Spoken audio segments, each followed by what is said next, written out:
بسم اللہ الرحمن الرحیم۔ بسم اللہ الرحمن الرحیم۔ السلام علیکم ورحمۃ اللہ وبرکاتہ۔ عزیز طلبہ، آج ہم تعلیم المنطق کا سبق نمبر 44 پڑھیں گے اور ہمارے آج کے سبق کا عنوان ہے قیاس اقترانی کے اقسام اور ان کی اشکال۔ آئیے پہلے ہم قیاس اقترانی کی اقسام کو دیکھتے ہیں۔ قیاس اقترانی کی دو قسمیں ہیں۔ نمبر 1 قیاس اقترانی حملی اور نمبر 2 قیاس اقترانی شرطی۔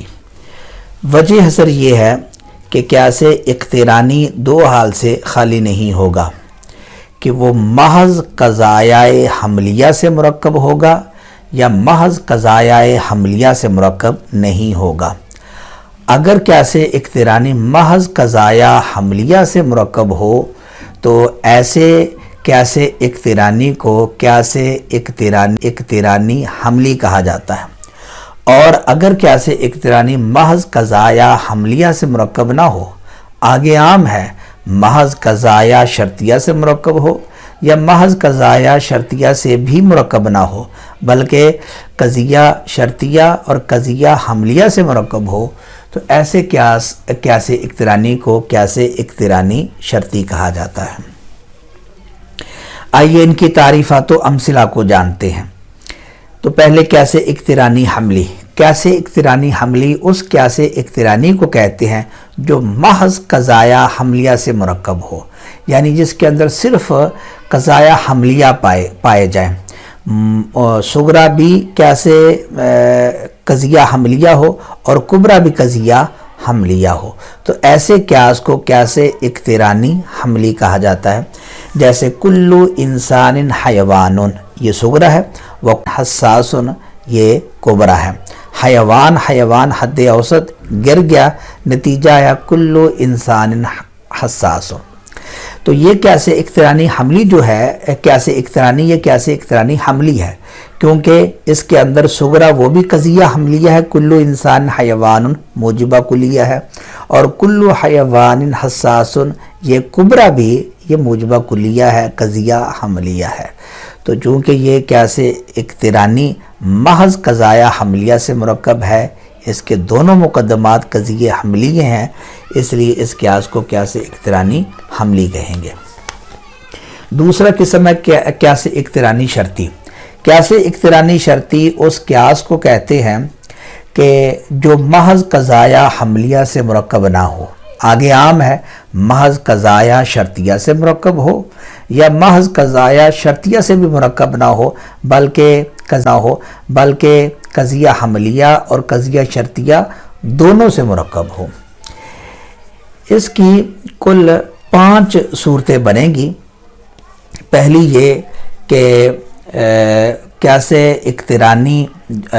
اقترانی جو ہے اس کا وہ 2 متصلوں سے مرکب ہے، نمبر 2 منفصلوں سے مرکب ہے، نمبر 3 ایک متصلہ اور ایک منفصلہ سے مرکب ہے، نمبر 4 ایک حملیہ اور ایک متصلہ سے مرکب ہے، اور نمبر 5 ایک حملیہ اور ایک منفصلہ سے مرکب ہے۔ تو جو پہلی 3 قسمیں ہیں ان کے اندر محض قضایہ شرطیہ پائے جاتے ہیں۔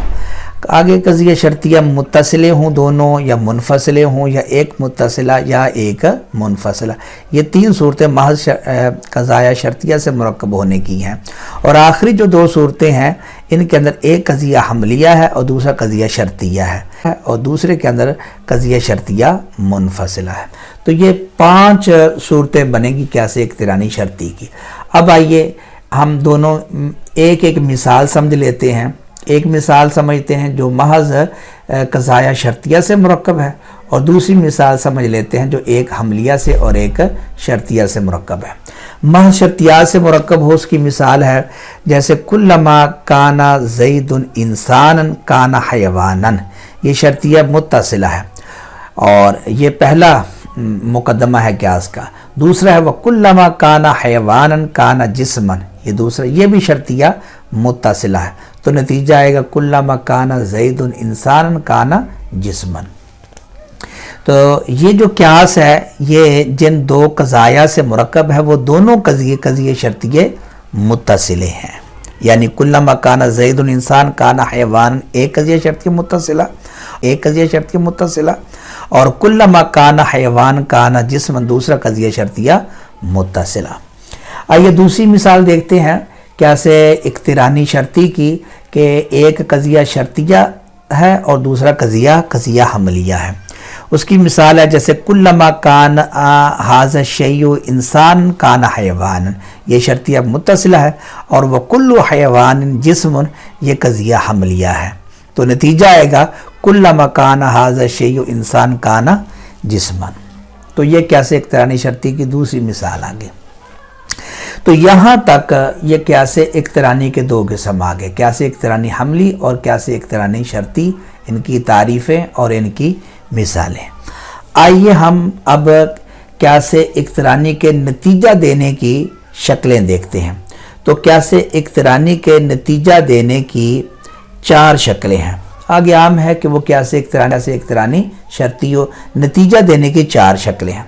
وجہ اثر آپ نے حد اوسط پر فوکس کرنا ہے، کیونکہ حد اوسط کے بدلنے سے شکل بدل جاتی ہے۔ حد اوسط دیکھیں گے آپ، کبھی صغرا میں موضوع، کبھی کبرا میں محمول، اور کبھی دونوں کے اندر موضوع، کبھی دونوں کے اندر محمول، کبھی اس کا عکس ہو جاتا ہے، یعنی صغرا کے اندر محمول اور کبرا کے اندر موضوع۔ تو یہ 4 پوزیشن ہیں مختلف حد اوسط کی۔ تو ان 4 مختلف پوزیشنوں کی وجہ سے قیاس کی جو نتیجہ دینے کی شکلیں ہیں وہ بھی مختلف ہو جاتی ہیں۔ یہ 4 شکلیں بنے گی۔ وجہ اثر یہ ہے کہ آپ حد اوسط کو دیکھو، حد اوسط 4 حال سے خالی نہیں ہوگا، یا تو حد اوسط صغرا میں محمول اور کبرا میں موضوع ہوگا، یا اس کا عکس ہوگا، یعنی صغرا میں موضوع اور کبرا میں محمول ہوگا، یا حد محمول ہوگا، یا حد اوسط صغرا کبرا دونوں میں حد اوسط محمول ہوگا، یا دونوں کے اندر موضوع ہوگا۔ اب دیکھیں، اگر حد اوسط صغرا میں محمول اور کبرا میں موضوع ہو تو اس کو شکل اول کہتے ہیں، اور اگر اس کا عکس ہو، یعنی صغرا میں موضوع اور کبرا میں محمول ہو تو اس کو شکل رابع کہتے ہیں، اور اگر حد اوسط صغرا کبرا دونوں میں محمول ہو اس کو شکل ثانی کہتے ہیں، اور اگر حد اوسط صغرا کبرا دونوں میں موضوع ہو تو اس کو شکل ثالث کہتے ہیں۔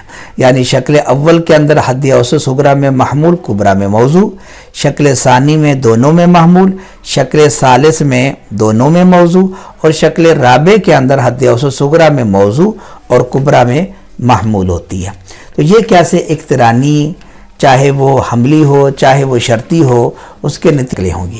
آئیے ہم ان شکلوں کی تعریفات کو اور مثالوں کو دیکھتے ہیں، اور پھر مثالوں کو تعریفات کے اوپر منطبق کرتے ہیں۔ شکل اول اس شکل کو کہتے ہیں کہ جس میں حد اوسط صغرا میں محمول اور کبرا میں موضوع واقع ہو، جیسے کل انسان حیوان و کل حیوان حساس۔ حیوان یہ حد اوسط ہے، گر گیا، نتیجہ آیا کل انسان حساس۔ آپ دیکھیں اس قیاس کے کل انسان حیوان، یہ قیاس کا صغرا ہے، اور کل حیوان حساس یہ قیاس کا کبرا ہے۔ حیوان ان دونوں کے اندر یہ حد اوسط ہے، تو صغرا کے اندر حد اوسط محمول ہے اور کبرا کے اندر حد اوسط یہ موضوع ہے، اس لیے ہم اس شکل کو شکل اول کہیں گے۔